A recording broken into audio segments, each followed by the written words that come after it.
Well, we're going to preempt Oprah today and talk about Lance Armstrong and his tour de deceit. We're also going to talk first with Karen Huffer. Dr. Karen Huffer is a marriage and family therapist, and we're going to discuss the horrific mass killing in Sandy Hook because, folks, it's an important issue that continues to be discussed and continues to have significant impact legislatively here in Iowa and at the federal level. We're also going to talk with State Representative Dan Kelly about the first week at the Iowa State Capitol. From the RE/MAX Real Estate Concept Studios, this is Webcast One Live. Ed Fallon here, folks. Gateway Market and Cafe is your locally owned source for specialty groceries. Enjoy chef-crafted, prepared foods, artisan baked goods, organic produce, specialty cheeses, and hand-selected wines and craft beer. Visit the lively cafe for breakfast, lunch, or dinner 7 days a week. Gateway Market is centrally located on the corner of Martin Luther King Jr. Parkway and Woodland Ave. Stop by or visit www.gatewaymarket.com for more details. That's Gateway Market, folks. Good food, great community. Hello, Mid-American Energy. I'm very concerned that you want to bill me an extra $5,000 to build a nuclear reactor. Do you know we're in the middle of a recession? Oh, we were hoping you wouldn't hear about that until after the legislature had taken action. Why not let your shareholders pick up the tab? Oh, way too risky for our shareholders. We need you, our loyal customers, to pay for it. Wait, let me see if I understand this. Mid-American wants to build a nuclear power plant in 10 or 20 years, and they want me to pay for it now? That's right. Well, I'll just take my business elsewhere. Sorry, we're a monopoly. What we say goes. I've heard nuclear power is more expensive than other sources. Yes it is. And I've heard there's no plan for how to dispose of nuclear waste. We're looking at shooting it into the sun. Well, I'm not going to sit back and let you make bad decisions with my money. We're betting you will. Stop Mid-American's power grab. Call your legislators today. 281-3371. 281-3371. Paid for by Physicians for Social Responsibility. Located in the heart of Beaverdale, Tally's offers speedy and affordable rooftop lunch, catering for events both large and small, innovative cuisine, as well as vegetarian and gluten-free menus. Come to Tally's for live music, dry-aged steaks, Sunday brunch, and all-you-can-eat ribs every Monday night. Tally's Restaurant, Bar, and Catering at 2712 Beaver Avenue. Call 279-2067. That's 279-2067. It's time to think about upgrading the efficiency of your furnace and air conditioner. Leonard Tinker Heating and Cooling has provided honest, competent service for over 20 years. Whether it's your home or business, for repair work or to install a more energy-efficient furnace or air conditioner, call Leonard Tinker at 263-0422. That's 263-0422. For honest, competent heating and cooling service, call Leonard Tinker at 263-0422. I love driving to Newton to see the races. Me too, but I only have to drive across town. You live in Newton? Yep, Newton's got small town charm and it's close to Des Moines. I love the safe, friendly neighborhoods and family-owned businesses. And Newton's wind energy industry is really taking off. How'd you find your home? Dan Kelly with First Choice Realty. And Dan helped me find my office too. Next time, instead of just speeding by, I'll stop in and check out Newton. Why don't you check out Newton? Call Dan Kelly at 641-521-9260 or Dan Kelly at mchsi.com. From the RE/MAX Real Estate Concept Studios, this is Webcast One Live.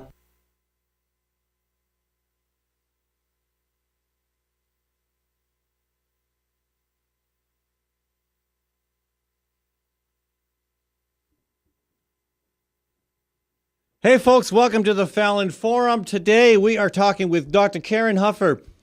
She's a family and marriage therapist from Colorado. Karen has been on this program before. We've talked about legal abuse syndrome. We may cover more ground than this, but I want to start with a conversation about her take on the gun violence and specifically on Sandy Hook. Karen, welcome to the show. Thank you, Ed. How are you? Good. Well, we're having a wonderful day here in central Iowa. It's bright. It's sunny. It's not all that cold. It's probably a little bit like what you're experiencing in the mountains. Yeah, it's quite beautiful here, too, believe it or not. Well, climate change is giving us a mixed bag, I guess. Yeah, all right. You're right. So there's nothing mixed about what happened in Sandy Hook. That was just horrible no matter how you cut it. That's as bad as it can get. And it reflects those kinds of things that are occurring across the nation every day they don't get the same publicity and they're not quite as instantly horrific. But it's a terrible problem. And as you know, I've had many years, I worked with all of the students who were junior high age that were expelled in Clark County, Nevada, very rapidly growing school district. So I have some pretty strong feelings about what goes on in the schools and how these things come about. And so how does something like Sandy Hook come about?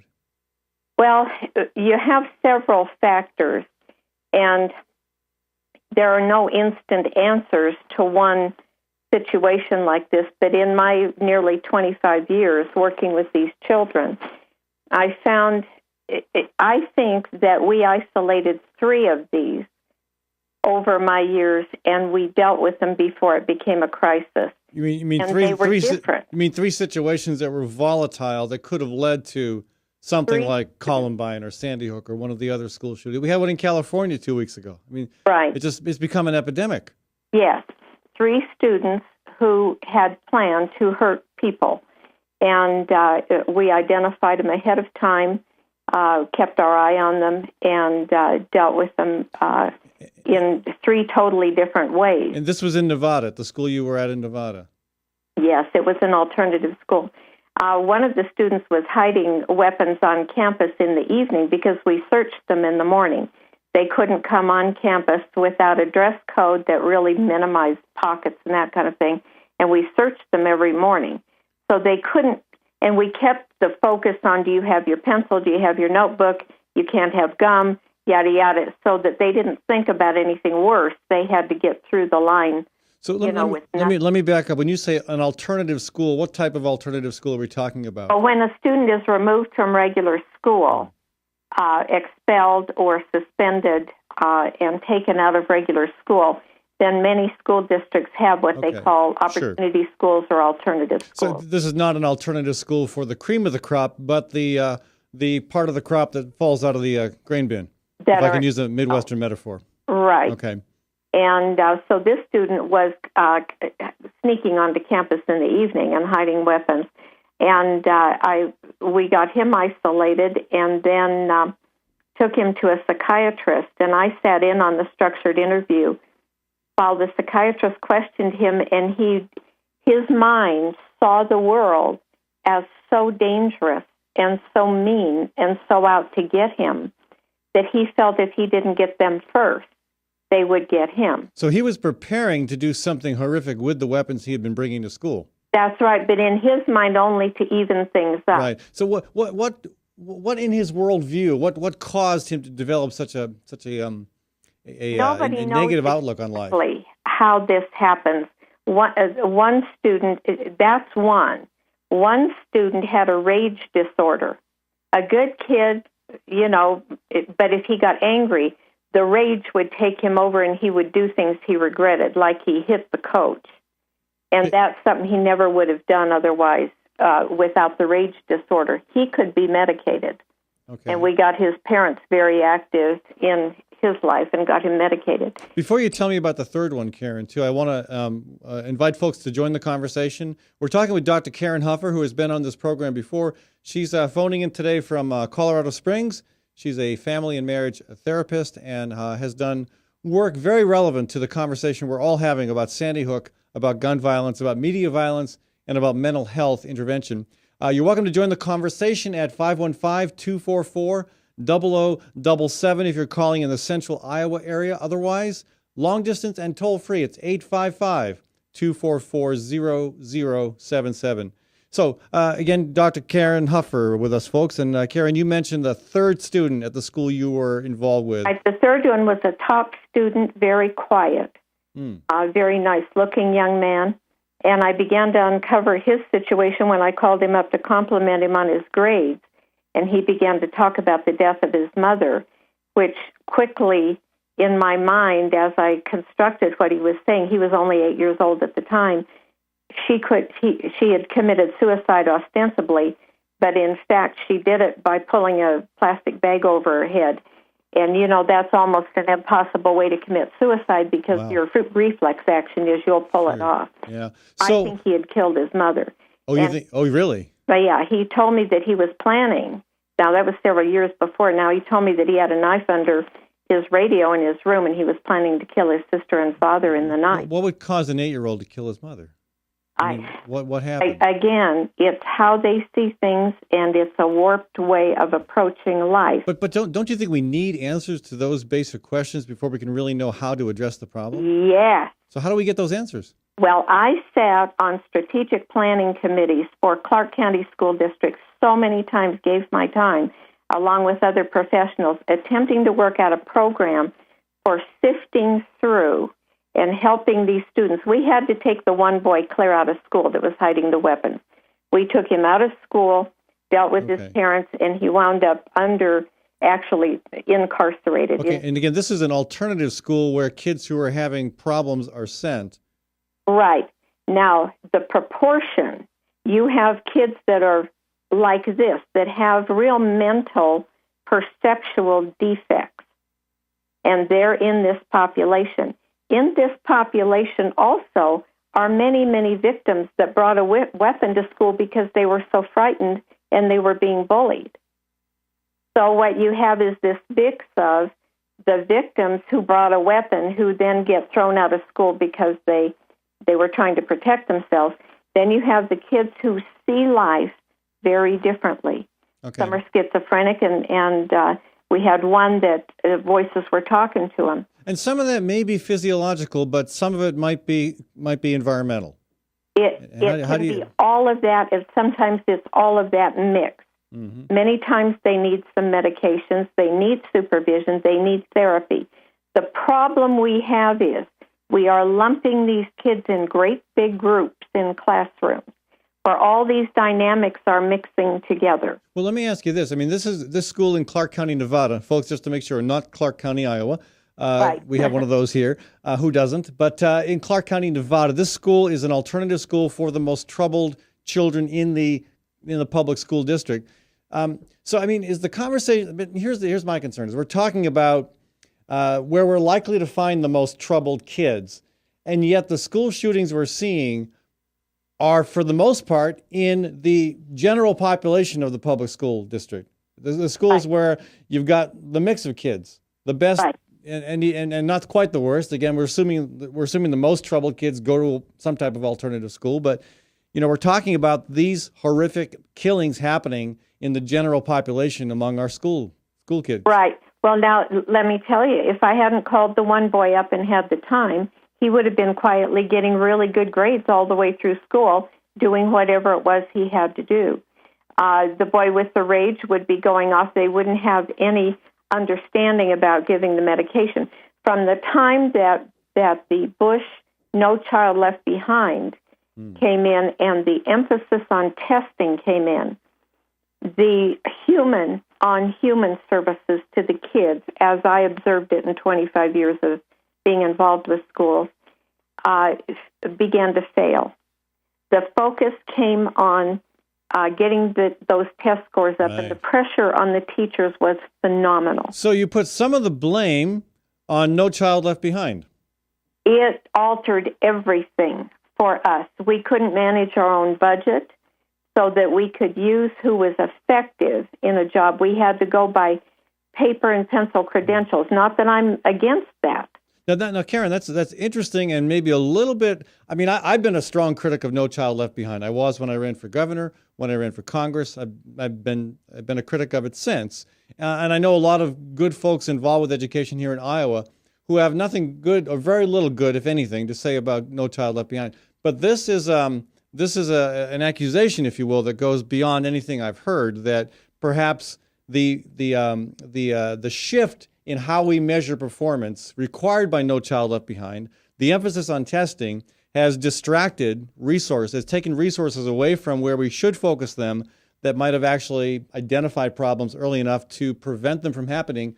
And again, you've mentioned 3 situations in Nevada, 3 kids, and it's no way of knowing whether those kids would have done something as bad as has been done in Columbine or Sandy Hook or elsewhere. But given the profile, given what you discovered, given the fact that one of them had weapons, the other one possibly killed somebody at age 8, I mean, yeah, you're looking at a situation where you very well might have prevented, you, Karen Huffer might have prevented a horrific tragedy. Yeah, well, we'll never know, but we intended to make every effort to do that. Now, the crazy part is all these things come down unfunded. Right. So the burden is put on the local area. And when you're in a school and you have personnel, you begin to understand that certain of the personnel have strengths that they don't necessarily have a degree in. Some of them are just great at helping the children connect human to human. Some of them just have that knack. Some teachers do. Right. And there's no diploma. So what would happen is they would be in a role at the school that they were being very effective at helping kids and helping identify and working with families. And now they couldn't do it anymore because the rule was unless you had that degree in that area, you couldn't be in that class or whatever. Well, it's a powerful argument, and one that should cause people to hesitate and look real closely at how we continue with education reform. And we're discussing that here in Iowa right now as well. And there's a lot of things on the table that are probably good, but again, if we continue to shift resources from intervention when there might be a problem child, a volatile situation that might develop, that's something I think people want to be very, very careful about. I think you make a good point. It's a nebulous thing. It's the gift that, I'm a real fan of teachers. I know we got some lousy teachers out there. We have lousy everything someplace. But I'm a fan of teachers. I've watched teachers work quietly and do wonderful things with children that are never recognized, and they prevent a lot of problems. Yeah. Folks, I must mention our phone lines are a little on the fritz today, so if you're trying to call in and not getting through, I apologize. But you'll hopefully we'll have that fixed in the break. But Karen, let me ask you, it seems to me that the focus of the conversation on what to do to prevent any more Sandy Hooks is some mix of either gun control, restrictions on media violence, and or more funding for mental health, and the type of intervention you're talking about. What would your ideal, if you were one step above the president and could wave your magic wand and create the solution to this problem, what would it look like? You got a net to put over me? What kind of a net? Butterfly or blasting? Yeah, butterfly, I'm afraid. I think that number one, my good God, human beings have to work with one another as human beings and knock off the bullying and the game playing. I am desperately ashamed of the last election and the behavior of Congress right now, because what I need, if I'm going to work with schools or human beings or the courts, all of which I work with, we have to deal as human beings with some basic semblance of values regarding good faith, fair dealing, respect, dignity, and stopping driving a personal greed-driven agenda running over the human beings in our lives. And I think in part you may be referring to the low levels to which modern campaigning has stooped, even worse than the last election, compliments of the increased amount of money in politics. I'm just proud of the voters that stood in line 7 hours and said no. I'm just proud of that. But anyway... But you had voters spending 7 hours in line in Colorado? No, in Florida. Oh, in Florida. Ah, okay. But anyway... what I am having to now call uncommon sense, because there's nothing common about using reasonable sense in our culture right now. I have no clue what these massive destructive weapons are for. So do you think they should be regulated? Yeah. I think absolutely to the purpose of preventing against a massive military attack or something. You're not going to hunt with them. And you have these weapons out circulating. Now, the kids I dealt with, a lot of them had guns. They obviously never bought them at a gun store. Right. These weapons are going to be in the hands of people with the perceptual capability I just described. Right. Because they're out there. So kids that will be used by gangs, and they'll be used by people to go do things. So you would like to see us as a culture become more tolerant, more civil.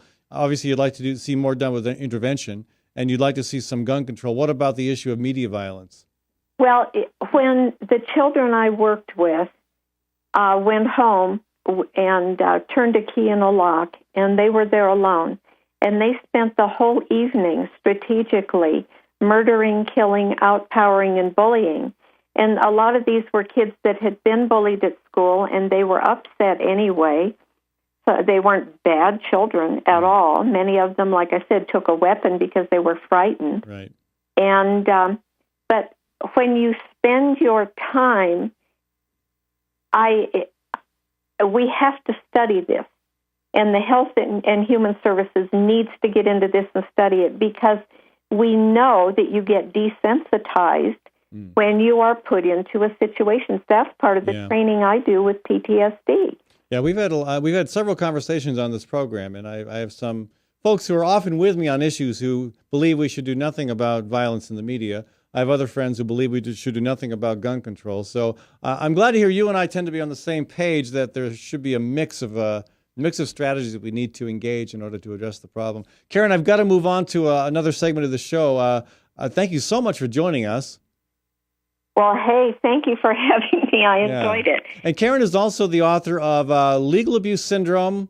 And is there another book, too, that I'm missing? Unlocking Justice. Unlocking Justice. Right. And my website is equalaccessadvocates.com. Equalaccessadvocates.com. Folks, and they can find anything about me or anything there, and I'd be happy to communicate with anyone about this. Great. Dr. Karen Huffer, folks, thank you so much for joining us.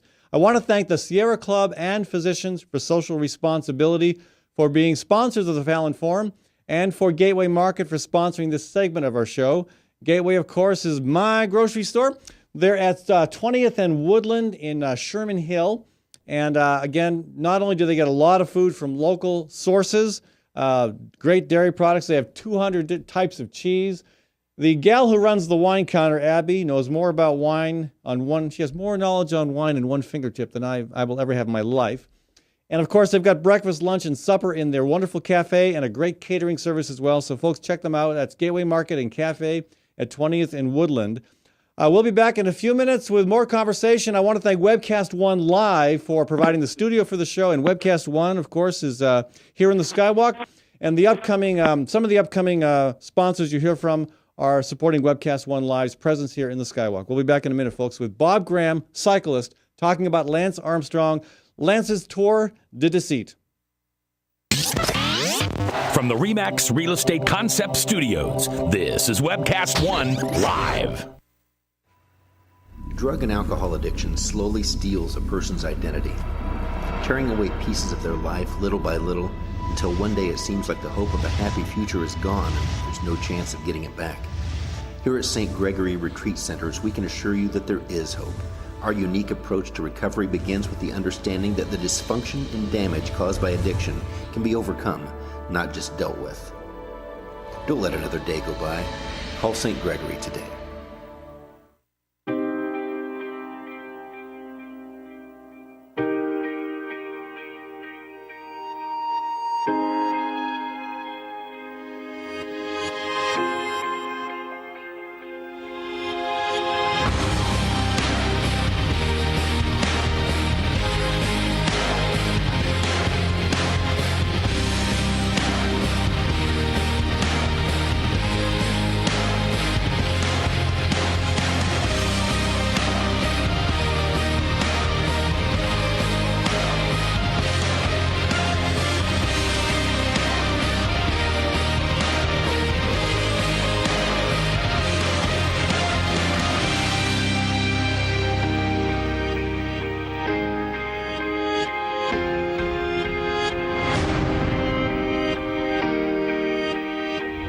The dawn of a new era begins. Well,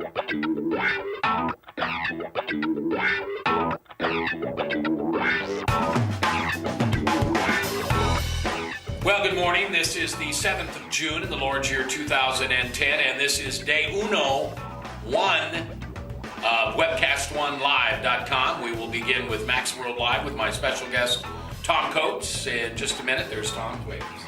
Howdy. And we will be live for the very first time on Webcast One Live.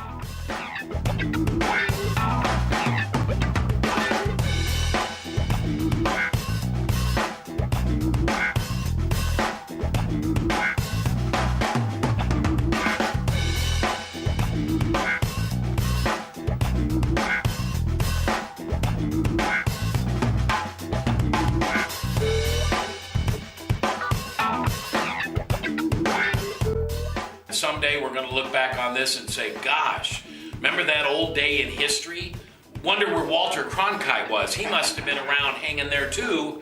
But actually, it's the beginning of Webcast One Live. And thank you for listening. Thanks, Rob Spearman, and everybody who's put together this project together. And we're ready to go live now. So thanks for listening to MaxWorldLive.com.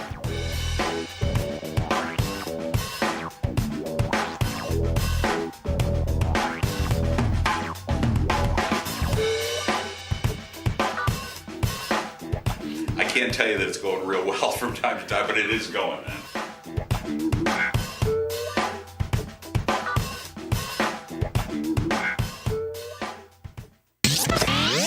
From the RE/MAX Real Estate Concept Studios, this is Webcast One Live.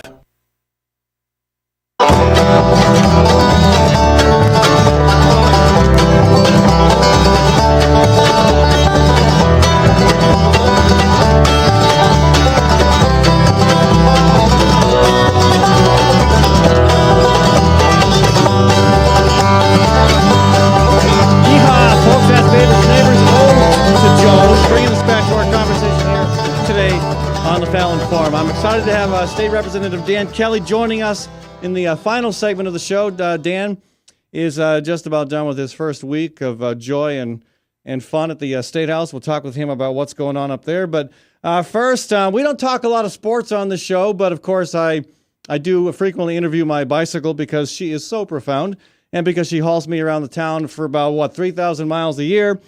But I was a big Lance Armstrong fan. I thought, wow, that's pretty awesome that guy could win 7 Tours de France, I guess I should say. And I even got to bicycle with Lance on Armstrong once. Let me say that again. I got to bike with Lance Armstrong on Ragbri once for all of about 30 seconds, maybe a half mile, and then he left me in the dust. But I remember seeing him in Dan Kelly's hometown of Newton one year. But, I think a lot of people are feeling really betrayed and really upset. And I want to invite cyclist Bob Graham to the show. Bob is in Chicago and has written some comments on this that caught my attention. Bob, welcome to the show. Well, it's good to be here, Ed. Yeah, and that's very impressive, by the way. 3,000 miles, good going. Oh yeah, well actually that was a light year for me. I often have done as much as 4.5, but wow. I was lazy last year. What can I say? But okay, so it isn't just that Lance lied about it. It isn't just that he doped and then lied about it, but that he went out and tried to tank a whole bunch of other good people in the process. I mean, that's what's bugging me. How about you? Yes, it bugs me, and it also bugs, the finding that the U.S. Anti-Doping Association was called the reason. Sorry, Bob, we're having some problems with the phone line here. I don't know if that's on your end or ours. Oh, I'm hearing you okay. Okay, say that you said you started talking about problems and then we lost you, but so go back to that. Okay. Well, the last year when Lance was stripped of his titles, the document that documented that was called the reasoned decision, and in there was some testimony which just absolutely floored me. And for all these years, I thought, well, maybe he's doping or maybe he's not, and I was kind of hoping he was not. But it turns out that not only was he doping according to these affidavits from people who were very close to him. But he was actually like the ringleader of a doping thing, and as you said, very, very belligerent against anyone who was telling the truth about him, and people who were giving honest sworn testimony. He was participating in character assassination. He sued a journalist in England for libel. So yeah, it was above and beyond simply cheating. He was the ringleader of cheating. I was always hoping that he would be the Michael Jordan of cycling, and he turned out to be the John Gotti of cycling. I mean, at least if these allegations are true. Well, that's an interesting comparison, but I mean, it's not uncommon that people make mistakes or make bad choices, and I think a lot of folks, the public, are willing to forgive those if there is a sincere. If you come forward with a mistake, if there's a confession, some sense of contrition, and some commitment to, do differently in the future. But I mean, this to me is one of the most egregious examples I've seen of somebody who not only was bald-faced about their deception, but going through every possible idea they could come up with to maintain the illusion that they were innocent. I mean, the only one that comes closer is your ex-governor, Blago. I mean, is Lance Armstrong the Blagojevich of cycling? I know. Illinois. I've liked Illinois to lead the country in more things than governors in jail, but he does in many ways. I mean, if these allegations. Like when I was reading the recent decision, there were a number of cyclists who testified in that, who had already been indicted or caught somehow. But what I jumped to was a section who had passed as many tests as Lance Armstrong, who had appeared to be clean and were suddenly coming forward to testify. And one of them was local cyclist, Christian Vandeveld, who lives in Illinois. And he told this story of Lance had an association with this doctor, and you can't make these names up, the doctor who illegally gives you speed, Dr. Ferrari. So, Dr. Ferrari? Dr. Ferrari. Nice. And this meeting, he was called into this meeting. He evidently, according to this testimony, the U.S. Postal Team was advised Ferrari on how to dope and how much dope to take, how much of this EPO and things to take. And Christian Vandeveld, sort of got nervous about taking these high levels of drugs. So he started backing off, and his performance, needless to say, fell off. So he got called into a meeting with Dr. Ferrari and Lance Armstrong and lectured, "You're not doping enough." And I mean, my stomach fell when I... You're not doping enough. Wow. And, so the thing is, I think you saw my email, was that on the day that Oprah publicized that she had gotten an interview with Lance. Is that later today, by the way? That's happening today this and afternoon, tomorrow. yeah. Evidently, Oprah got so much stuff, she's doing a double feature. She's got so much dope on Lance's doping, it's going to take 2 shows. All right. I can't remember. Did Oprah have Blagojevich on her show as well? I don't know. I think he wanted to be on. His best appearance was on David Letterman. He came on Letterman and said, I've always wanted to be on your show in the worst way. And Letterman turned to him and said, "You are on my show in the worst way." I could remember Letterman, Oprah. I get those two mixed up. Okay. So, yeah, I mean, I don't know what he's going to say that we don't already know, but who knows? The ringleader of this, because I think that, he's in enough legal trouble as it is. I can't imagine he's going to say he's the ringleader. I would imagine it's going to be something like, I came back to cycling after cancer and I wanted to win and I found out it was plagued with doping and then I had the dope to win and I'm not proud of it, but that's what I did. So just say something like that. I mean, it seems like there are certain sports where it is more more probable that you could achieve an advantage through doping. I mean, certainly swimming is one as well as cycling. I mean, I can't see how it would work as well in football, for example. Obviously, we've seen it used quite a bit in baseball. I mean, is the industry is the sports world just not policing itself well enough, or is this stuff so hard to hard to detect that there's really no good way to figure out who's doing it until after the fact. Well, in cycling, it is really hard to detect these things. The EPO for the longest time was impossible to detect, and they finally came up with a test for that. So, like the idea of just transfusing yourself with your own blood, when you're off season and your blood is fresh and has plenty of red blood cells, you store that in a refrigerator, and then when in the middle of Tour de France or something like that, you give yourself a transfusion back of your own blood, and that's very hard to pick up. They try to look for the and very, very weird blood bags and stuff. It is weird. It's very weird. Open your fridge and there's a whole the door is full of quarts of blood. Okay, well, and it does extend to more than just cycling. I mean, after all, we just had this Hall of Fame balloting where no one made it in because we're now in the juicing era, the era that steroids and whatnot to improve power hitting and things. So, and just for the record, folks, that in the 3,000 miles I biked last year, none of that was enhanced through doping. I'm just coming clean myself, and also I'm among talk show hosts. I can't speak for Rush Limbaugh and OxyContin and what some of the other guys might be doing, but none of my talk show performances are enhanced by performance drugs. I mean, you can probably tell. Anyway. Right. Well, I can testify that with bowling, the of Sierra Nevada doesn't really affect your bowling. The second pint, negative effect. So that's not a performance enhancer there. All right. So, I mean, what lessons, what do we take away from this in terms of wisdom and advice on how we do a better job? I mean, because Lance, not only did he really mess up a lot of other people's lives through the deceit, but there were folks who might have won one or more of those seven Tours de France that were denied that opportunity. I mean, so those 7 years have no winner, and there are folks out there who are playing it clean, who are doing the right thing, who don't have that opportunity. So I mean, there's lots of no lives are lost, I suppose, but still, it's a real tragedy. It's a real tragedy if a talented cyclist who got up to the top levels of cycling and was told, well, look, you either dope or you go home, decides to go home. I mean, and he's deprived of his livelihood.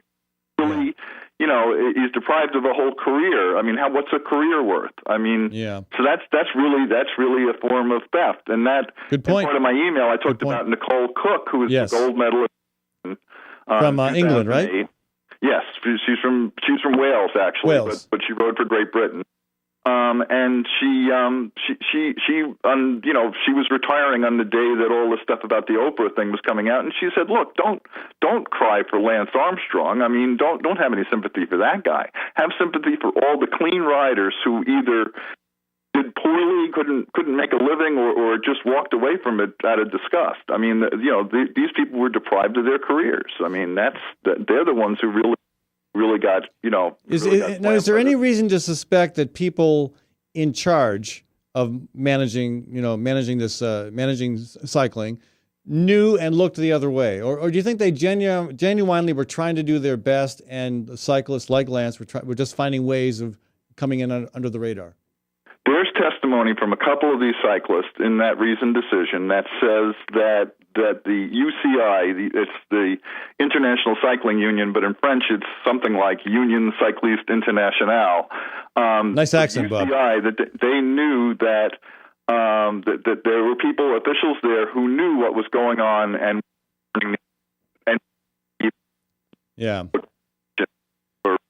So again, I don't expect Lance Armstrong to be forthcoming on that.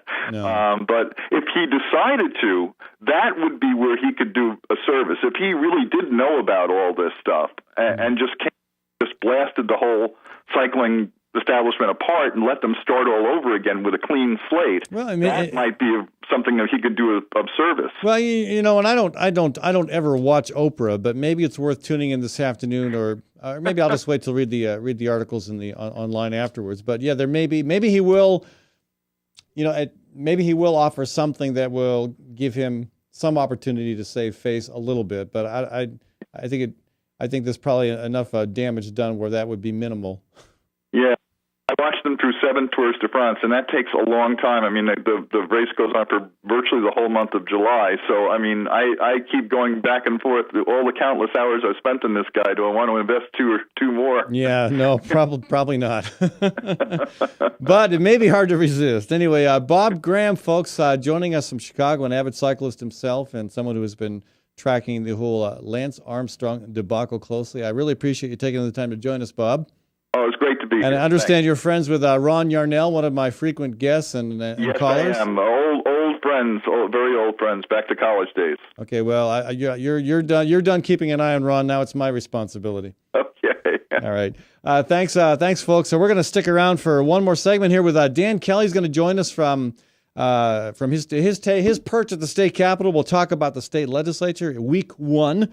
I want to thank Reynolds Energy Solutions for sponsoring this segment of our show. Also at the Newton Connections there. Tim is originally from Newton.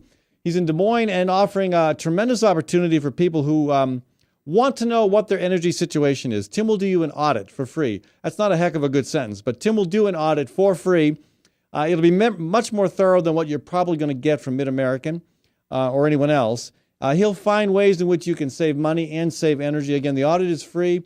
When he identifies problems, some of the work that would be done to remediate those problems comes with a rebate. So it's very, very much worth your time to take a look at. Give him a shout, folks, 802-2801, 802-2801. That's Tim Reynolds with Reynolds Energy Solutions. We'll be back in a minute.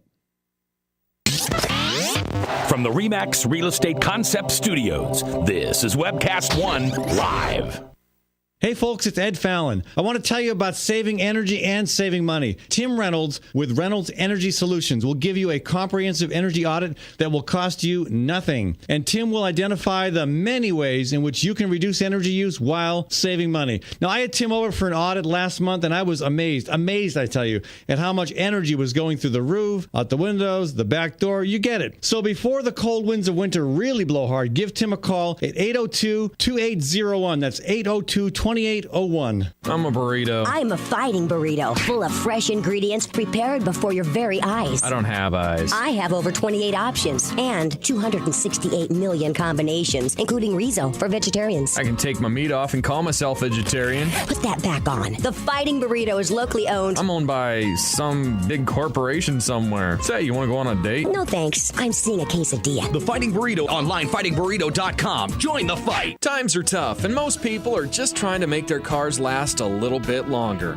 That's why you should know about Sargent's Garage in Des Moines. You can trust Sargent's to make the right diagnosis and give you a fair price. Whether it's a routine oil change or a major repair, Sargent's always does outstanding work. So don't give up on that old car just yet. Call Sargent's Garage at 246-8149. That's 246-8149 for Sargent's Garage.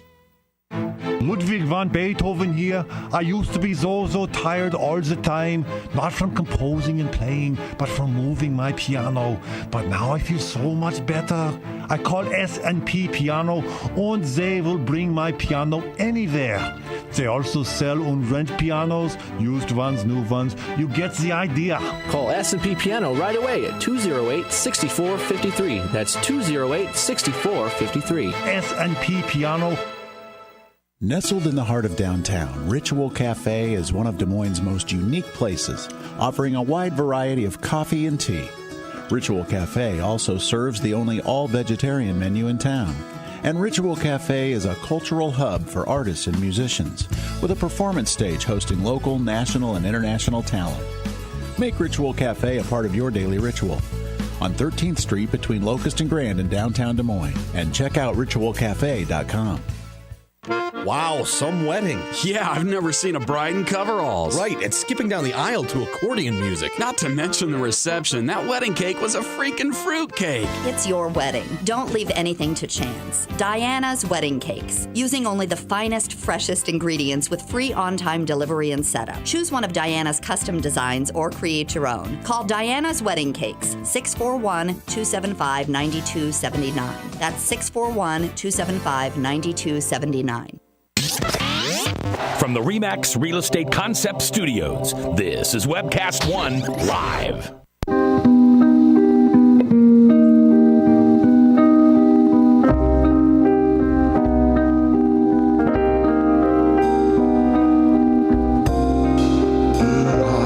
Max Wellman, folks, bringing us back. The Max Wellman Trio performing this coming Valentine's Day, this coming meaning about a month from now, Valentine's Day. 2 concerts, 7 p.m., 9 p.m. at the 4th Street Theater. Jason to Java Joe's. Check out tickets for that before they all get grabbed up, because Max Wellman's Trio is something, folks. They're pretty impressive. They are impressive, Ed. I went to a Max Wellman show with you. That's right, Dan Kelly.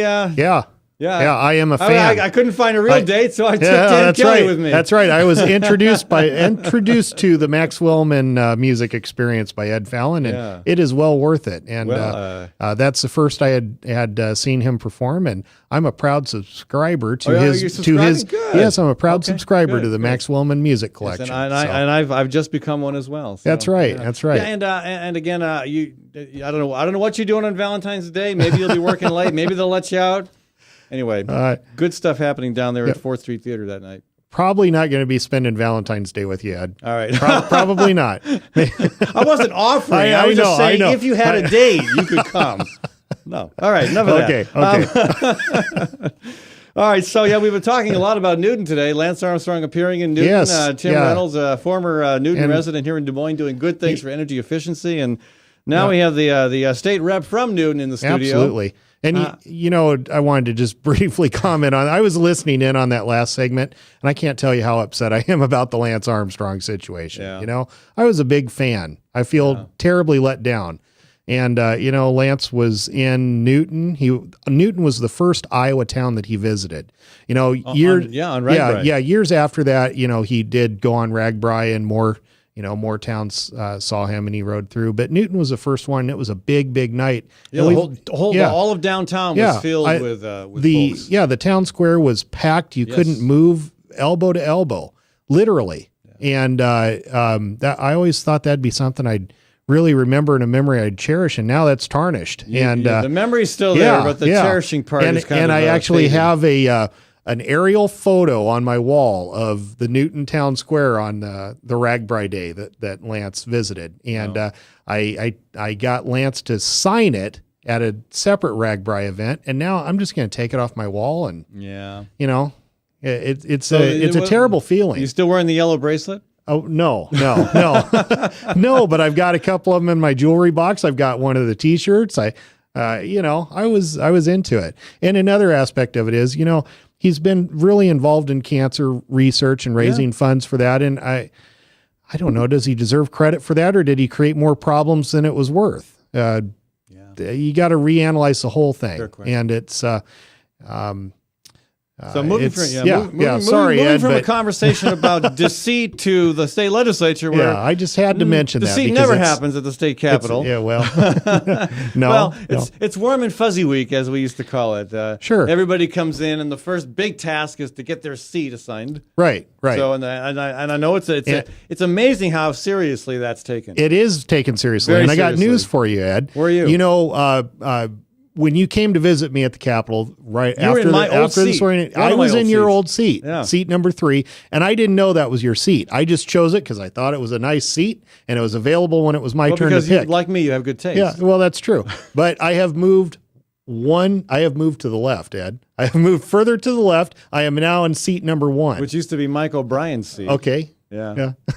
Mike and I were the 2 legislators in the House that didn't like to wear ties. Okay. And they had us down there together. Well, I like to wear ties. So you like to wear ties. But anyway. I'm now in seat number 1, right on the aisle. You got to shake the governor's hand when he came by to do the State of the Union. I did. I shook his hand when he went in to give his speech. And then yesterday, after Justice Cady gave his speech, shook his hand. So the Governor Branstad, sometimes when the governor walks down the center aisle, he has words with lawmakers. I knew Governor Vilsack actually had words with Sandy Greiner once about how they were going to collaborate to prevent small farmers in Fairfield from declaring anything a GMO-free area.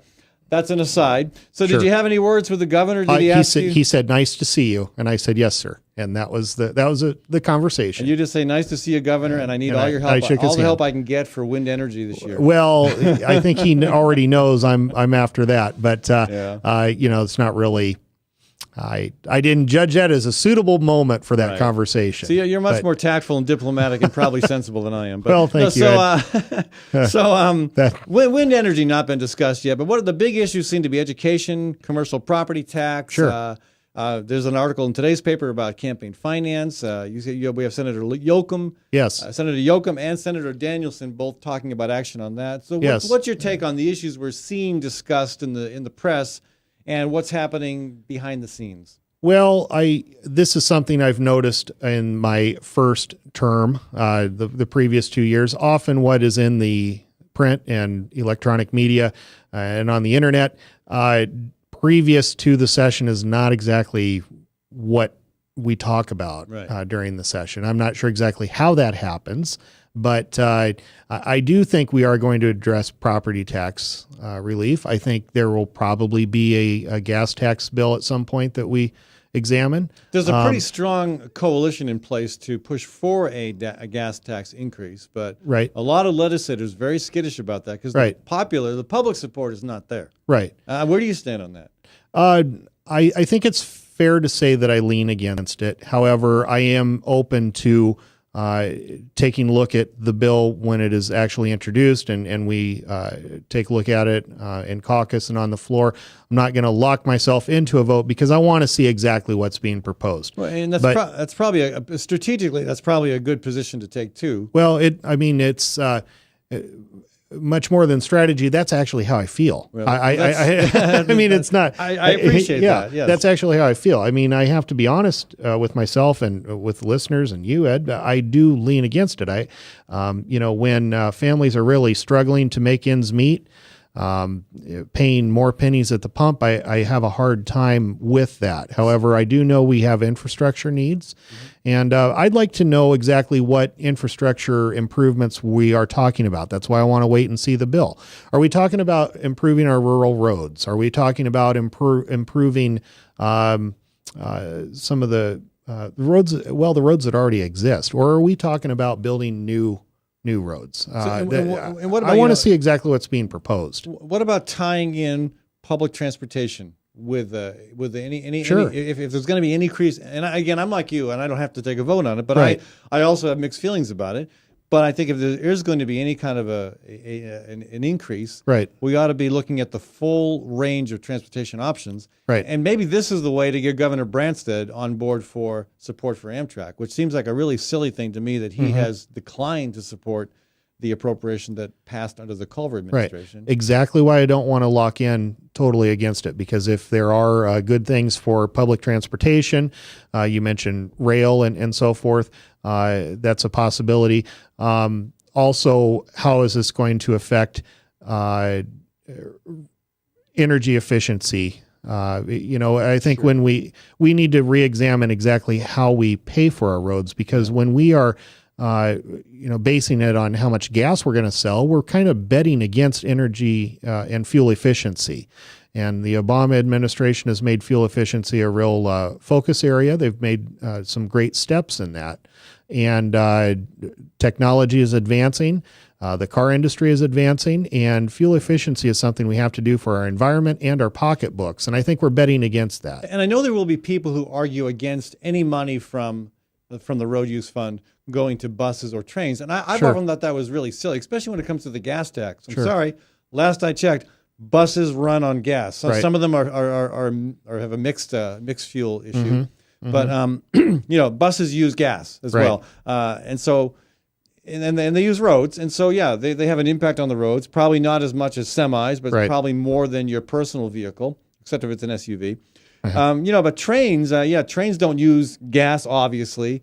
But what they do is they divert traffic from the roads to the rails, and they minimize the wear and tear on the roads in that case. Sure. So I think there's an argument that can be made for both those as an element of the conversation, if it gets that far. Absolutely.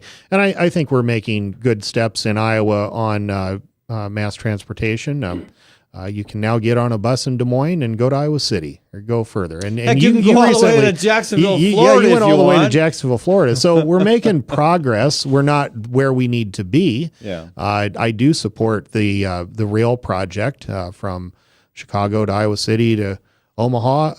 I recently learned that Newton is a town that will pass through. I'd like to see a stop in Newton, at least on race day. Well, so at least on race day. Yeah. Well, and maybe another goal would be to get Megabus to stop in Newton. Yeah. that would be great. But and I like what Megabus does in terms of trying to minimize stops so that it can make the trip faster. But I understand, there ought to be some maybe connector lines that would also stop in the smaller towns. Talking about Newton and buses, there is I don't know all the details of this, but there is a bus company that has purchased one of our old vacant car lots, and they're getting up and running and doing some reconstruction to that building and the parking area and so forth. So we'll see where that goes. Yeah. I believe it's for storage and also for repair place. So again, that's an issue that's being discussed. What else are you taking home from this week on the Hill? Well, the governor focused on his education proposal once again in his State of the State speech. Some changes, some things very similar to his proposal last year. But really what it comes down to is we need to better fund our schools, both the rural schools and the urban schools. And we can spend the next 4 months arguing over the finer details of what goes on in the classroom and so forth. But it really comes down to funding. And we have not set the allowable growth. We are required by law to set allowable growth for the schools. By, I think, early February. Yeah, and we have not done that. And when the governor proposes 0% allowable growth for our schools, he's really asking our schools to cut their budgets tremendously. Is that what he's proposed? Well, that's what has been proposed in the past. I can't see him doing that this year with an $800 million surplus or whatever the surplus is. Yeah. So to my knowledge, I haven't heard a number at this point. Are House Democrats landing on any particular level of allowable growth?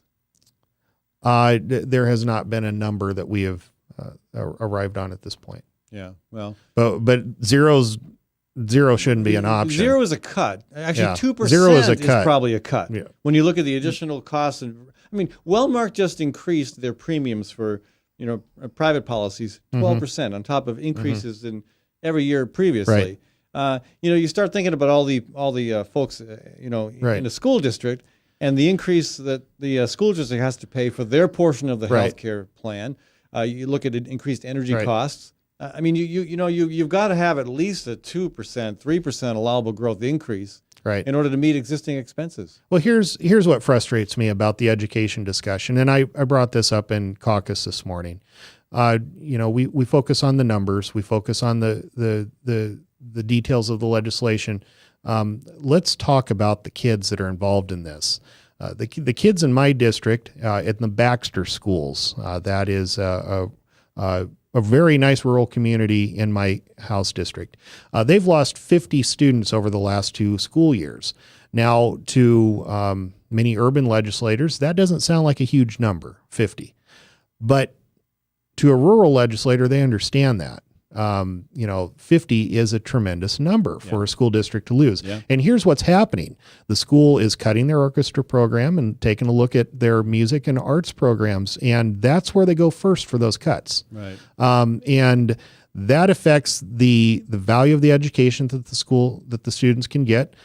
Right. Baxter has, I am going to say they have excellent schools. The students do well. I communicate with teachers and administrators there quite a bit, and it's a very good school. But I don't want to see them lose their art and music programs. Right. I want to see us here at the State House figure out how we can make sure that the proper funding is there to make sure those kids have a well-balanced education and are able to pursue art and music opportunities. And I think statewide, we've got to remind our school boards, hey, when cuts are coming down, don't just look at art and music first. Right. Get rid of the football program. Yeah. First. Well, let's be a little more creative in our cuts. I love football too, Ed. So go Patriots. You said that. And no, I'm a Chiefs fan. You know that. But, well, all right. Yeah. Being a Chiefs fan is being a Chiefs fan. I have looked beyond the Super Bowl now, and we have the first round draft, first pick in the draft. On being the best loser in the NFL. So I hear, no, Super Bowl Sunday will be a big deal. I'll root for the Patriots for you, Ed, if they're in it. Okay. Well, if they're in it. I don't know whether we still have access to the tune. I have a new tune. That I recommended that the New England Patriots make their new theme song. And if Maddie can find that, we'll play it for you. I don't know, Ed. I was a 49er fan when I was a kid. Well, there's a cure for that. When Joe Montana was traded to the Chiefs, they traded me too. Well, okay, but you know who you know who Tom Brady's hero is? Joe Montana. Okay, so you want to just follow the trail that way, not But you follow Montana to the wrong place. You followed him to Kansas City. You should have followed him to Tom Brady. But the 49ers are still in the playoffs.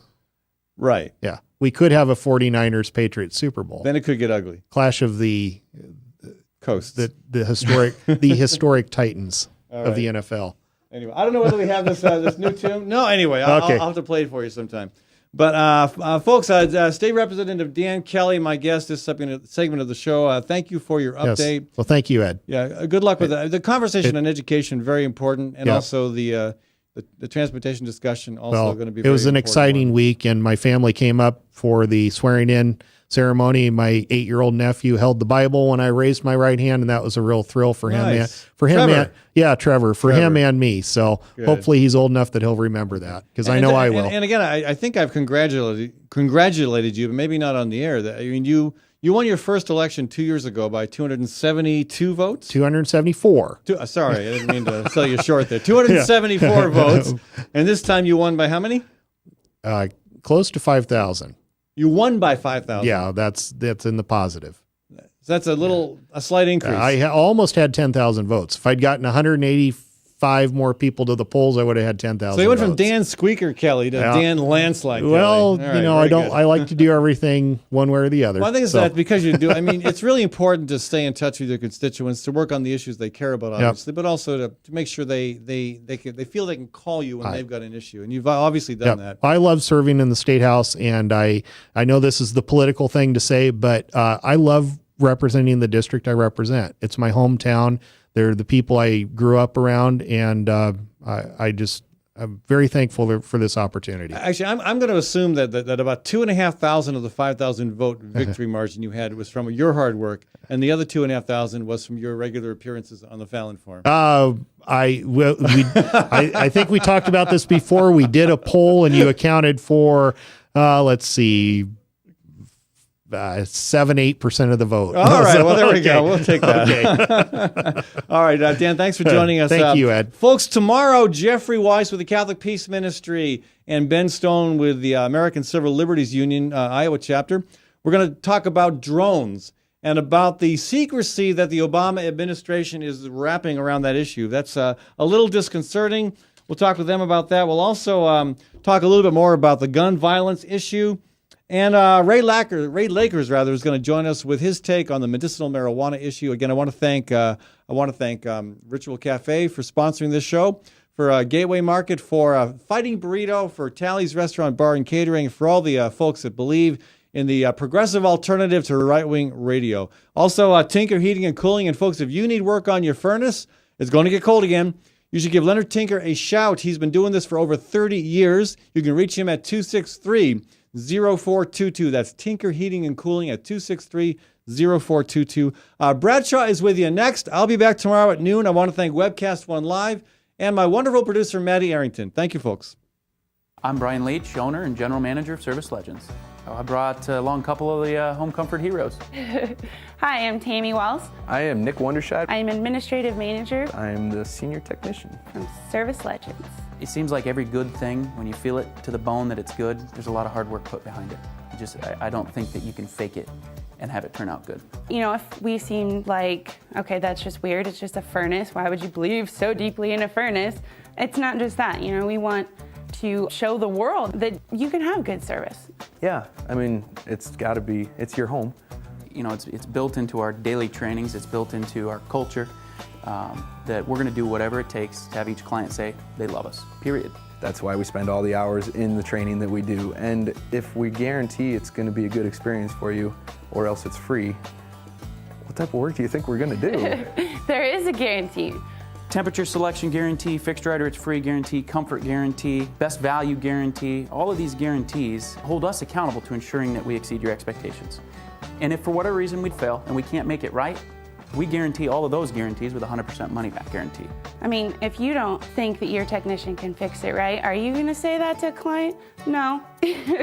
You don't have to worry about having a technician come to your house. We drug test, background check all of our team members. We put safe people in your home. Each and every one of our service techs, 400 hours a year in training. You tell it the minute they walk in the door. They know what they're doing, they've done their homework, and they actually truly care about what you want. Because at the end of the day, you're the person that makes sure I have a job. They're going to be listening. They're going to want to know what your challenges are. Then they're going to come and give you options, and you get to choose. If I'm there to help and I make it easy and painless, I did my job right that day.